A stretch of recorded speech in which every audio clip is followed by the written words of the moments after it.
నమస్తే అన్న అందరికీ నమస్కారం. ఈరోజు మధ్యాహ్నం భోజనం వచ్చేసేసరికి రాయలసీమ స్పెషల్ రాగి సంగటి కోడి పులుసు అన్నమాట. ఇలా మధ్యలో గుంత పెట్టేసి రాగి సంగటిలో ఇలా చికెన్ తీసుకొని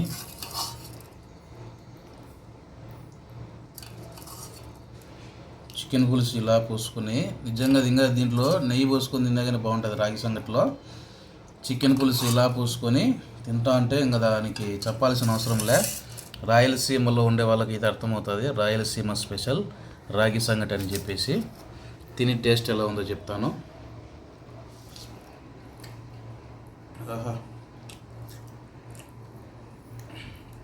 ఇంకా దీంట్లోకి నాటుకోడి అయితే బాగుంటుంది, కానీ ఇప్పుడు వరకు అయితే ఈ రాగి సంగటికి ఈ కోడి పులుసుకు నిజంగా సూపర్గా అంటే సూపర్గా ఉంది.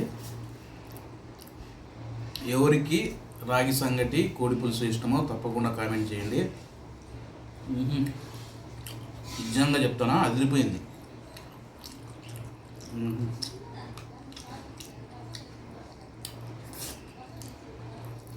బాబా, వేడి వేడి రాగి సంగటి కోడి పులుసులో ఇట్లా రాగి ముద్ద బాగా పులుసులో నానబెట్టుకొని తింటే నిజంగా ఆ అనుభూతి వేరుగా ఉంటుంది. ఆ టేస్ట్ కూడా వేరే లెవెల్లో ఉంటుంది.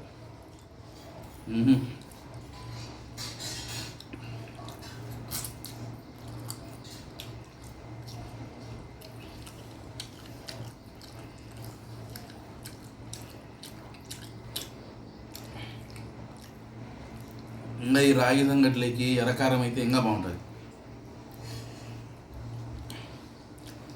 శనక్కాయల పచ్చడైనా శనగ్గింజల పచ్చడి అంటారు కదా, అది కూడా రాగి సంగట్లోకి అయితే నిజంగా సూపర్గా అంటే సూపర్గా ఉంటుంది.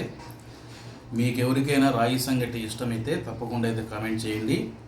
అలాగే మన యొక్క వీడియోకి లైక్ చేసి ఛానల్ని సబ్స్క్రైబ్ చేసి వీడియోని తప్పకుండా షేర్ చేయండి. Okay friends, bye bye.